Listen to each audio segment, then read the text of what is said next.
I thought we had a really good interview, Nancy. Well, and you. I'm so glad you came over today and brought your friends, Martha and Ginger. I mean, this is like we used to do on the floor of the House, right? Absolutely. Yes. So what are your thoughts about what Nancy had to say? Well, one thing about Nancy, when she talked about Johnson County being the only female and she did not come through the Republican Party. I had already served one term when Nancy came in. I did go through the Republican Party. And I did hear some comments about Nancy, nothing in particular, but just to watch her. We end up on the governmental organization committee together. And you know Joan, Martha, Nancy, when new people come in, you get to know them, you want to bring them along, you want them to feel welcome into the chamber. I kept my distance from her, okay? Because I was told, watch her. So she's sitting directly opposite of me in governmental organization. Right. And she stated that she has opinions and she speaks up. She does. And I'm sitting there and she just takes off and I go, I think she thinks like I do. I think she's a pretty sharp individual. And here we are 40 years later, 30 years Still later, friends. still deep friends. They used to call us the Killer Bees. Do you remember this? No, I don't remember that. Baker, Barr, and Brown. I remember Baker, Barr, and Brown right up there in the, pushing annexation. That's Yeah. right. And I thought, I love these women, and they're all wrong about annexation. Joan was on the other side, and we fought like hell. Hilarious. And we won. We won. Yes, you did. And you not only won, but it has made it difficult to redevelop cities. But nonetheless, But it But makes those you rural areas. responsible. that was what I thought was so phenomenal about the climate in the legislature in the 80s and the 90s, is that all of us could become good friends. That Absolutely. you could start a group like the Steel Magnolias, and we could get things done because it was the right thing to do. And how the Steel Magnolia name came about. Tell me about that. Okay. It was, we were working on I'm using old terminology, SRS bill, and Dwayne Gosen from Gossell, Kansas, who was well respected on both sides of the aisle, he had that budget. And he was up here and he was working the budget. And Dwayne was one of those people that he would work a budget tight, but he was compassionate. Yeah, absolutely. And you knew it would be good. Okay, and we had the abortion issue coming and arguments about abortion, and many of the Republican women legislators felt that if there are children, we take care of them, as well as the Democrats, okay? Yeah, But it was just an issue, and I remember Al Ramirez was in front of me, and you called me, Martha called me. On the House floor? On the House floor, and she says, Joan just called me. Do you Republican women want to join with the Democrats and bust the budget? And I went, hell yes. And I don't And know. we started calling everybody. And I don't know who was all on the telephone deal, but anyway, we busted the budget. And Al Ramirez, who sat in front of me, turned around. He says, Ginger, you're busting the budget. I said, you're damned right we are. I says, we're going to take care of all these kids. Yep. And then we met over to the side of the chamber where Elizabeth Baker sat. We all huddled over there. And Drove everybody crazy. crazy, all the men yeah, crazy. yeah. Who are you? And we said, we said, well, we need a name for ourselves. And I said, Steel Magnolias. We're all different, but we all come together for the common good. And that's how the Steel Magnolias started. It's such a wonderful story. You've even got this plaque that you put together. Do you want me to? Yeah. Read. What does it say? Well, from the Steel Magnolias, it struck me as amusing. Men are supposed to be made of steel or something, but eventually they leave, and then it's left to the women. And that came from the Steel Magnolias, Steel Magnolias, the movie. And then there were editorials from the Wichita Beacon about how GOP's female gang of 11 shows male chauvinism can be costly. And it can. But then we joined ranks with the Republicans and with Dwayne and passed the budget. But we made a statement. You And thanks to certainly you, Joan. Well, I always depended on relationships Absolutely. with people throughout this body to get anything done, and I think it works that way. Martha, why did you leave? We loved having you a part of the legislature. Thank you so much, because I actually truly enjoyed my 6 years here, and I wouldn't trade. And I was sharing this with Nancy Brown as we were driving up to Topeka from Auburn. I wouldn't also trade the 6-year period that I was here, because I could no more serve today or serve under the partisanship that I see at the national level here, even locally. And so the 6 years in the 80s was perfect for me. I left because I was defeated. When I ran for office in 1984, I won by a mere 200 votes, and I was elected on the tail end of a ticket where Ronald Reagan and Nancy Kassebaum were at the top. And so I got swept in with the single largest Republican class of freshmen in the history of the state of Kansas. And I had I had filled a seat that was held by the Democrats for 30 years. So I knew my residency here was probably going to be short-termed and precarious. But what happened to me in 1990 is what happened to George Bush Sr. in 1992. I had a primary election for the first time, and I defeated a man who then ran a write-in campaign in the general election. And I don't know if you remember the one-term Democrat by the name of Stevie Stevens out of Oh Tonganoxie. my gosh, who could forget Steve? Absolutely. She defeated me because I had a 3-way general election. My Republican opponent siphoned about 500 votes from me, and so we both lost. She, I think, served only one term, and then the electorate realized, oh, we made a mistake.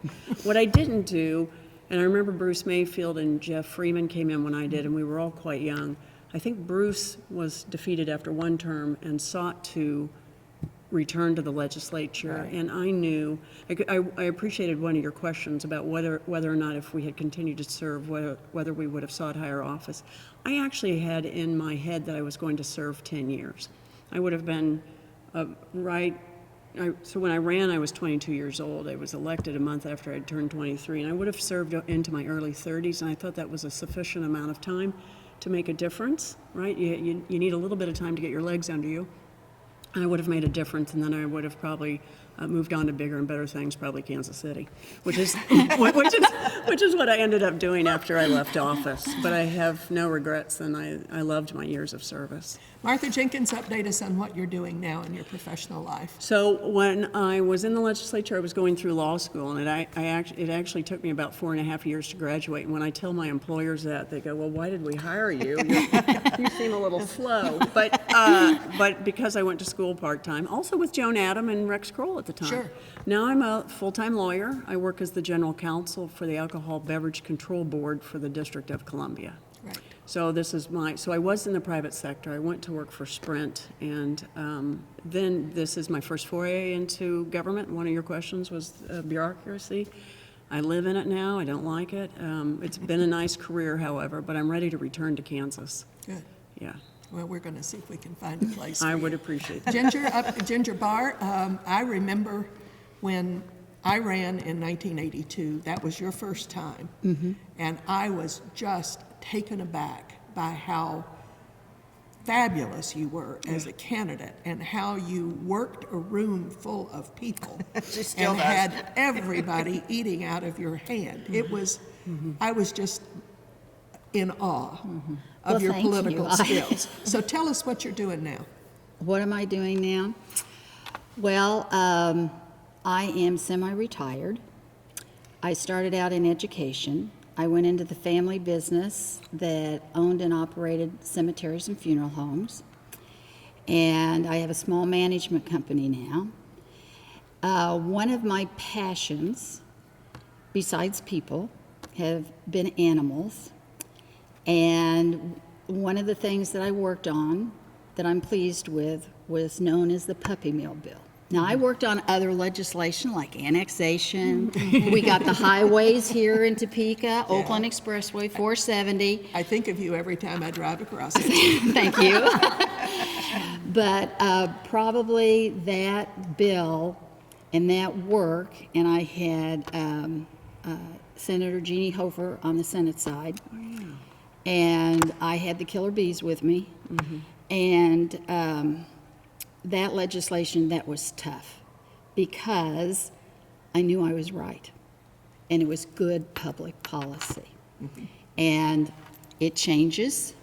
It's changed. It's changed with the administrations, and it needs to come back. But what's interesting to me is some of the people that are advocates for that type of legislation will come up to me and say, Ginger, do you mind if we change it? And, would my feelings be hurt? Well, when you're for public policy, your feelings aren't going to get hurt. I go, no, we have to do what is good government and good for all. It's public policy. You have nice friends, Nancy. I have great friends, great friends. Thank you both for bringing Nancy today and for sitting here with us. Do you have any final thoughts you want to add? No, I'm just grateful and blessed that you conducted the interview so we could reminisce about some good times and good friendships and relationships and be with people that we love, care about. And so, no, I'm happy to be here. Thank you. Many times people ask me, what was your favorite thing that you did? And it's hard to pick a favorite thing, but serving in the Kansas legislature during the time that we were there was an experience that I'll never forget, and I don't think you all will either. Oh, no. And it's kind of nice to look back and see that there are things that we managed to accomplish. Yes. Absolutely. Absolutely. We did good things together. Thank you I'm grateful very for much. that. No, Thank you. Joan. Just quickly for me, paint a memory.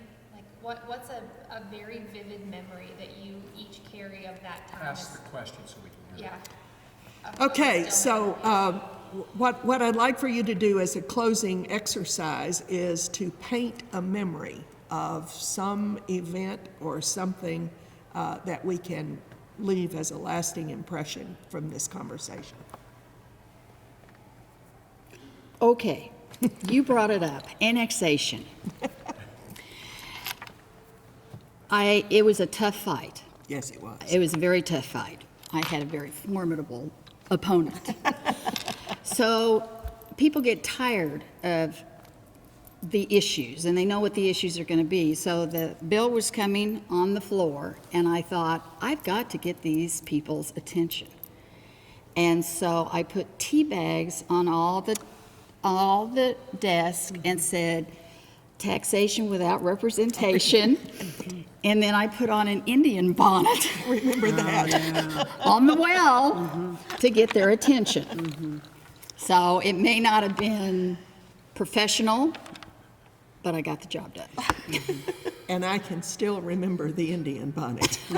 Martha? I have so many memories, so many good stories, and I'm surprised at that because it's been 35 years, and I was sharing with Dr. Miller that I'm never very good about journaling or documenting, but the more we sit around and talk about them, then the more the memories are reinforced. I did have, and you actually brought out more of them when you were conducting your interview. So one of the things that I'm most proud of was that I was named as vice chair of the Judiciary Committee my third term, and I served under Mike O'Neill, for better or for worse. But I will never forget that he called himself this. He said, well, Martha, I'm somewhat of a lightning rod. And so it's very difficult for me to carry legislation which is so pro-Republican and anti-Democrat at the House well because I'll just get shot down. So I need you to carry some of the water at the well. And I said, sure, I'd be happy to do that, although I was terribly nervous. But one of the bills was capping damages in tort actions. Yeah. John Solbach, minority member for the committee, you could almost see the smoke coming out of his ears and out of his nose, and he comes stomping down, because it was a partisan vote out of the committee, right, of course, and so he comes stomping down to the well, and he goes, "Representative Jenkins, do you know why I served in Vietnam?" And I said, "Yes, sir." I said, "It was so I could run for the legislature." Well, it tears me up, because he looked at me, and I could tell from his face that he goes, "Oh, she actually kind of gets the bigger picture. she's doing this really bad thing, but she knows and appreciates how it all works." And he goes, "Oh," and he didn't say anything. He just went right back to his seat. And I felt so bad that we were pushing that bill that limited damages for people who probably deserve it, and so, but I'll just never forget how the look on his face that registered. Yeah, you're right. And so, That may be the only time John Sobuk was speechless. right? Oh, I know. I remember, because when I got back to the desk, everyone's going, "Wow, you quieted him." No, that's right. I Nancy remember, Brown? I remember two vivid memories, and they're both to do with my side of the aisle, Republican Party. The first one was when I was a freshman legislator, and why did I get appointed to the Community Development Block Grant Program? I don't remember. But Mike Hayden was Speaker at the time, and he was trying to pass some bill about lakes or something like that, and I was in opposition to the bill. And I came down and spoke against the bill at the microphone. And I was making some really good points. And I was really right. And after the bill, I don't remember what happened to the bill, he left and came running back to my desk. Yep. He put his foot atop the desk. Yep. He's shaking his finger at me, and the whole house is looking, because I was this dumb freshman legislator. He says, "You will never, ever go to the microphone and oppose me again publicly like that." And I just looked at him and I said, "Isn't that what you're supposed to do?" It was like, and I was too stupid to know that I just really did a major faux pas. And then my last term, I remember, it was on special education, and it was like 2 o'clock in the morning, 3 o'clock in the morning, one of those times when we're really hung up here. And I was going down to speak on something, and I had my papers in my hand, and I had my speech written. And as I'm coming down, Rochelle Cronister stopped me and she said, "You will not go to the microphone and speak." And I looked at her and I said, "What?" And she grabs my papers out of my hand and puts them in her desk drawer and locks the door. Rochelle did that? Rochelle did that. believe it. And Rochelle's a good friend of mine. So, I just look at her and I say, "But I've got the speech memorized." So I went to the microphone and gave the speech. And I remember she was so angry at me. I mean, it was one of those things. And so I remember, my freshman year and my last year, and I'm still butting heads with everybody. But I was still right. So. And on that note, We'll quit. thank you. Thank you. Joan.